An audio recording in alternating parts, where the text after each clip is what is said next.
ಷಡ್ಯಂತ್ರದ ವಿರುದ್ಧ ದೋಸ್ತಿ ಪಡೆ ಸಿಡಿದೆದ್ದಿದೆ. ಇವತ್ತು ಜೆಡಿಎಸ್ ಯಾತ್ರೆ, ನಾಳೆ ಕೇಸರಿ ಪಡೆಯ ಘರ್ಜನೆ. ನಾಳೆ ಧರ್ಮಸ್ಥಳದಲ್ಲಿ ಬಿಜೆಪಿಯಿಂದ ಬೃಹತ್ ಸಮಾವೇಶ ಇದೆ. ಬುರುಡೆ ಷಡ್ಯಂತ್ರದ ವಿರುದ್ಧ ಸಿಡಿದೆದ್ದಿರುವಂತಹ ದೋಸ್ತಿ ಪಡೆ ಇವತ್ತು ಜೆಡಿಎಸ್ ಸತ್ಯಯಾತ್ರೆಯನ್ನ ನಡೆಸಿತು. ನಾಳೆ ಧರ್ಮಸ್ಥಳದಲ್ಲಿ ಬಿಜೆಪಿಯಿಂದ ಬೃಹತ್ ಸಮಾವೇಶ ಇದೆ. ಶ್ರೀ ಕ್ಷೇತ್ರದ ಪರ ಶಕ್ತಿ ಪ್ರದರ್ಶನಕ್ಕೆ ಕೇಸರಿ ಪಡೆ ಸಜ್ಜಾಗಿದೆ. 1 ಲಕ್ಷ ಕಾರ್ಯಕರ್ತರನ್ನ ಸೇರಿಸಲು ಬಿಜೆಪಿ ಸಿದ್ಧತೆಯನ್ನ ಮಾಡಿಕೊಂಡಿದೆ. ದೇವಸ್ಥಾನದ ಹೊರವಲಯದ ಮೈದಾನದಲ್ಲಿ ಸಮಾವೇಶ ನಡೆಸಲಾಗುತ್ತೆ. ಧರ್ಮಸ್ಥಳ ಜೊತೆ ನಾವಿದ್ದೇವೆ ಎಂಬ ಸಂದೇಶ ಸಾರೋದಿಕ್ಕೇನೆ ಈ ಸಮಾವೇಶ. ನಾಳೆ ಮಧ್ಯಾಹ್ನ 2 ಗಂಟೆಗೆ ಬೃಹತ್ ಸಮಾವೇಶ ನಡೆಯಲಿದೆ. ಪ್ರಹ್ಲಾದ್ ಜೋಶಿ, ಶೋಭಾ ಕರಂದ್ಲಾಜೆ ಕೂಡ ಸಮಾವೇಶದಲ್ಲಿ ಭಾಗಿಯಾಗ್ತಾರೆ.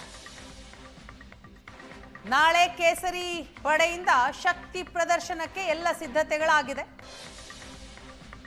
ಇವತ್ತು ಜೆಡಿಎಸ್ನಿಂದ ಸತ್ಯಯಾತ್ರೆ ನಡೆಯಿತು. ವೇದಿಕೆಯ ಕಾರ್ಯಕ್ರಮವೂ ಕೂಡ ಆಯಿತು.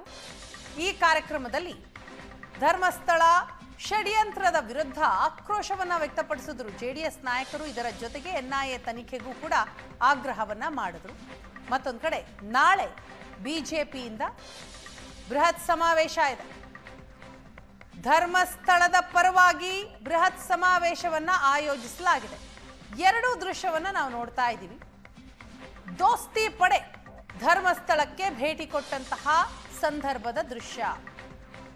ಬಿಜೆಪಿಯಿಂದ ಧರ್ಮಸ್ಥಳ ಯಾತ್ರೆ.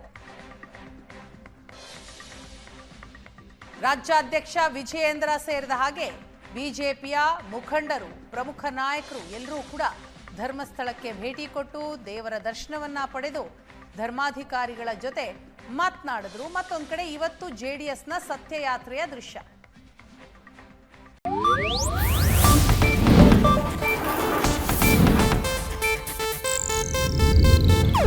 ಇದು ಏಷ್ಯಾನೆಟ್ ನ್ಯೂಸ್ ನೆಟ್ವರ್ಕ್ ಪ್ರಸ್ತುತಿ.